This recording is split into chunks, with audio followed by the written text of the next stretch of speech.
Hello there people, my name's Amanamaz and I have just finished watching Gen V Season 2. I will be going into spoilers by the way, so here's your warning. It's a good season, probably on par with Season 1, so a pretty solid addition to the Boys universe. I do think it's more integrated into the main The Boys show now, as Starlight and A-Train show up at the end to almost officially start the resistance against Homelander and his government. So yeah, it does pretty much hype up season 5, which I think comes out next year. I mean, it better fucking hope so, because I will be pissed if I have to wait another year. But the main plot of this season is that after either escaping or being let out of that prison at the end of season 1, they return to Godolkin University, with the new dean being hella shady, and they have to get behind what he's up to. Now, Dean Cypher, MVP of this season in my opinion. Mate, the way he just controlled every scene he was in was fantastic.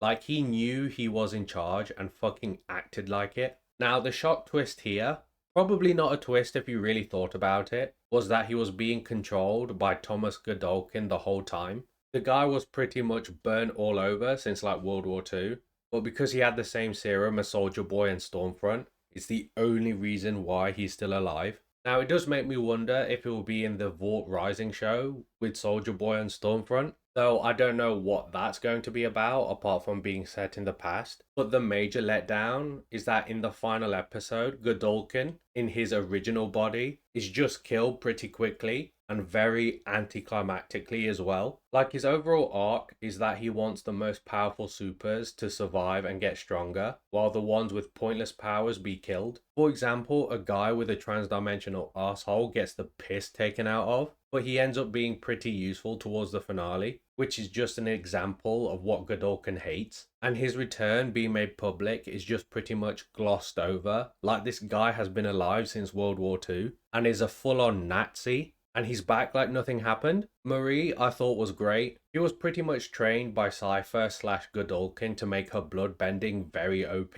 Like, she can pretty much heal people of anything now and give them their powers back. Like, Kate suffers a head injury early on, and her mind control powers are very hit and miss. But after her redemption arc and earning back that trust, Marie heals her. Well, except from the arm that exploded back in season 1. But it's the thought that counts. And we also find out she's like the second natural super birth. Wait, she's like this second special soup from a secret project, with the first being Homelander. So there's a small running joke in the show that she's the chosen one. I do think her romance with Jordan is either a bit forced or a bit too quick. I wasn't really a big fan of that, but it's fine, I guess. Polarity gets a major story push this season, but that's mainly because, unfortunately, the actor for Andre died. So the writers decided to kill him off heroically off screen, and that his dad tries to get to the bottom of his son's death. And Andre's death is a major plot point throughout the season. Like, it's the source of tension between the group, and it's basically the starting point of Sam and Kate's redemption,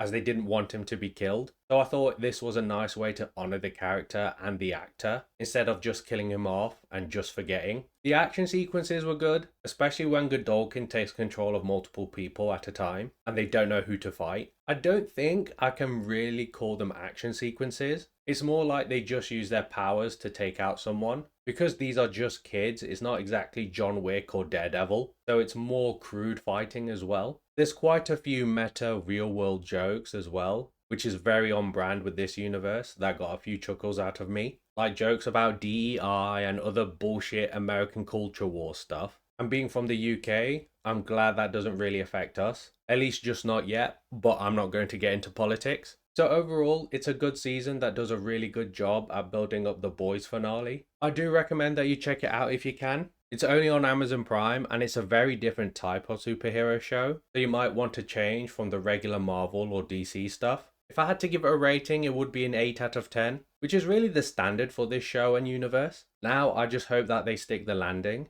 Anyway, if you like my review, please leave a like and subscribe, that would greatly be appreciated, and I shall see you next time, and peace.